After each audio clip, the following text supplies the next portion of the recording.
Renungan Pagi, Yesus Nama di Atas Segala Nama oleh Ellen G. White, 6 Maret 2024. Mari kita berdoa. Bapa kami yang di sorga, Allah pencipta langit dan bumi, laut dan segala isinya, Allah yang maha besar, maha kuasa, sumber segalanya, yang kami sembah selalu melalui anak-Mu yang tunggal, Yesus Kristus. Terpujilah Yesus, anak Allah yang maha tinggi, yang adalah pekerja misionaris yang agung. Pada pagi hari ini kami bersyukur boleh bangun dan berbakti, dan sebagaimana membaca dan mendengarkan nasihat firman-Mu, kiranya ini menjadi pembaharuan bagi kami semua. Kami menerima Roh Kristus dan menjadi misionaris dimanapun Engkau suruh kami pergi. Beserta kami sepanjang perbaktian ini, kehendak-Mu yang jadi. Ampun kami akan dosa dan salah, karena kami berdoa hanya dalam nama Anak Allah yang tunggal, Yesus Kristus, yang adalah Tuhan dan Juru Selamat kami. Amin. Renungan hari ini akan dibacakan oleh Saudara Hasudungan Sidabutar.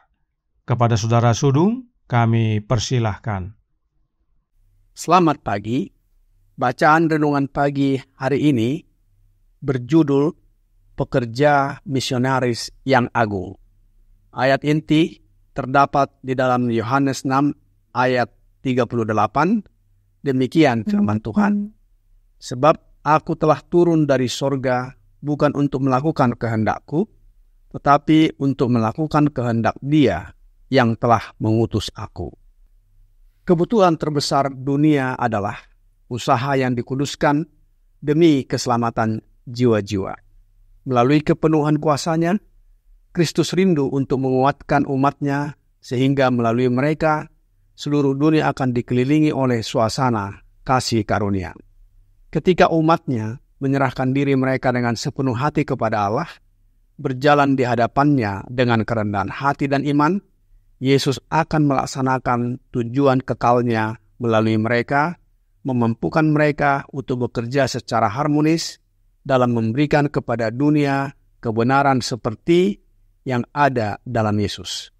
Dia akan menggunakan semua orang, pria, wanita, dan anak-anak dalam membuat terang menyinari dunia dan memanggil umat yang setia pada perintah-perintah-Nya. Begitu besar kasih Allah akan dunia ini, sehingga Ia telah mengaruniakan anak-Nya yang tunggal, supaya setiap orang yang percaya kepada-Nya tidak binasa, melainkan beroleh hidup yang kekal. Keselamatan jiwa-jiwa adalah tujuan besar yang untuknya Kristus telah mengorbankan jubah kerajaan-Nya dan mahkota raja, kemuliaan surga, dan penghormatan para malaikat, dan mengesampingkan keilahian-Nya, datang ke dunia untuk bekerja dan menderita bersama umat manusia di atasnya. Dia yang telah diubah menjadi serupa dengan Kristus, Dia yang menghargai roh pekerja misionaris yang agung, dipenuhi dengan keinginan untuk membawa kabar keselamatan ke wilayah-wilayah lain, kepada mereka yang tidak mengenal Juru Selamat. Untuk pekerjaan penyelamatan jiwa, Dia menguduskan waktu dan kekuatan, sarana dan pengaruh. Dia menggunakan seluruh kemampuannya dalam upaya memenangkan jiwa bagi Kristus. Pengorbanan yang dilakukan di kayu salib Kalvari merupakan motif yang mengilhami Dia untuk melakukan usaha yang tak kenal lelah dan menunjukkan semangat yang tak kunjung padam. Tekadnya adalah, saya tidak akan gagal atau putus asa. Melalui kehidupannya yang konsisten, Ia menarik orang-orang di sekelilingnya kepada Juru Selamat. Mereka yang memberikan hidupnya untuk pelayanan Kristen mengetahui arti kebahagiaan sejati. Kepentingan dan doa-doa mereka menjangkau jauh melampaui diri mereka sendiri. Mereka sendiri bertumbuh ketika mereka mencoba menjangkau orang lain. Mereka menjadi akrab dengan rencana-rencana terbesar, usaha-usaha yang paling menggemparkan, dan bagaimana mungkin mereka tidak bertumbuh ketika mereka menempatkan diri mereka pada saluran terang dan berkat. Mereka menjadi semakin serupa dengan Kristus dalam semua rencananya. Tidak ada peluang bagi kebekuan kerohanian. Ambisi yang egois dan mementingkan diri sendiri direndahkan melalui hubungan yang terus-menerus dengan minat yang memikat dari cita-cita luhur dan suci. Dikutip dari The Review and Herald, tanggal 21 November tahun 1907. Demikian bacaan renungan pagi kita hari ini. Terima kasih, Tuhan Yesus memberkati. Terima kasih atas penata layanan Saudara Sudung. Tuhan Yesus memberkati. Selamat pagi saudaraku dalam Tuhan. Tentang misionari, Roh Nubuat berkata dalam manuskrip 152 tahun 1899 paragraf 3. Janganlah pria dan wanita pergi sebagai misionari kecuali mereka memahami apa artinya menjadi misionari. Misionari yang sejati adalah seorang yang bekerja bersama dengan Allah untuk pergi kemanapun Roh Allah memimpin, untuk membebaskan dirinya dari rasa malu duniawi, untuk bekerja demi keselamatan jiwa-jiwa. Inilah kehidupan Yesus saat Dia di dunia ini. Dia bekerja bersama dengan Allah dan pergi kemanapun Roh Allah memimpin. Itu sebabnya Dia mengutip Yesaya 61 saat berbakti pada hari Sabat di Nazaret untuk menyatakan tentang dirinya. Lukas 4 ayat 18 dan 19 berkata, Roh Tuhan ada padaku, oleh sebab Ia telah mengurapi aku untuk menyampaikan kabar baik kepada orang-orang miskin, dan Ia telah mengutus aku untuk memberitakan pembebasan kepada orang-orang tawanan dan penglihatan bagi orang-orang buta, untuk membebaskan orang-orang yang tertindas, untuk memberitakan tahun rahmat Tuhan telah datang. Roh Tuhan itu bukan oknum lain. Roh Tuhan adalah Rohnya Bapa. Rohnya Bapa ada pada Yesus, sebab Bapalah yang mengutus Yesus untuk melakukan kehendak Bapa. Ayat inti renungan hari ini berkata dalam Yohanes 6 ayat 38, Sebab aku telah turun dari sorga bukan untuk melakukan kehendakku, tetapi untuk melakukan kehendak Dia yang telah mengutus aku. Dan karenanya, Bapa mengaruniakan Roh-Nya kepada Anak-Nya dengan tidak terbatas. Yohanes 3 ayat 34 berbunyi, Sebab siapa yang diutus Allah, dialah yang menyampaikan firman Allah, karena Allah mengaruniakan Roh-Nya dengan tidak terbatas. Itu sebabnya dalam berkata-kata pun, Yesus bukan berkata-kata dari dirinya sendiri, tetapi atas apa yang Bapa perintahkan.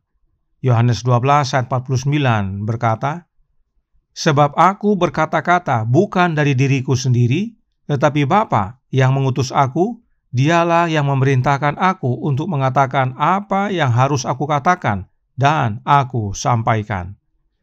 Inilah teladan misionari yang sejati.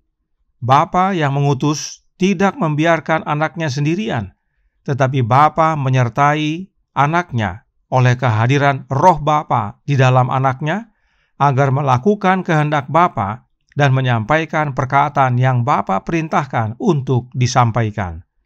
Inilah patron bagi kita. Itu sebabnya Yesus berkata kepada Filipus dalam Yohanes 14 ayat 10 dan 11. Tidak percayakah engkau bahwa aku di dalam Bapa dan Bapa di dalam aku? Apa yang aku katakan kepadamu tidak aku katakan dari diriku sendiri, tetapi Bapa yang diam di dalam aku, Dialah yang melakukan pekerjaannya. Percayalah kepadaku bahwa aku di dalam Bapa dan Bapa di dalam aku, atau setidak-tidaknya percayalah karena pekerjaan-pekerjaan itu sendiri. Patron ini Yesus berikan kepada kita, yaitu oleh kehadiran Roh-Nya dalam hati kita.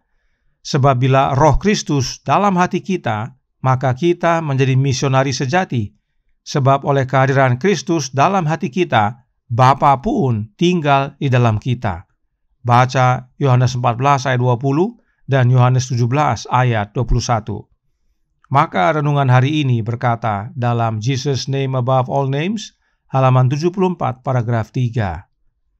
Dia yang telah diubah menjadi serupa dengan Kristus, Dia yang menghargai roh pekerja misionaris yang agung dipenuhi dengan keinginan untuk membawa kabar keselamatan ke wilayah-wilayah lain kepada mereka yang tidak mengenal Juru Selamat.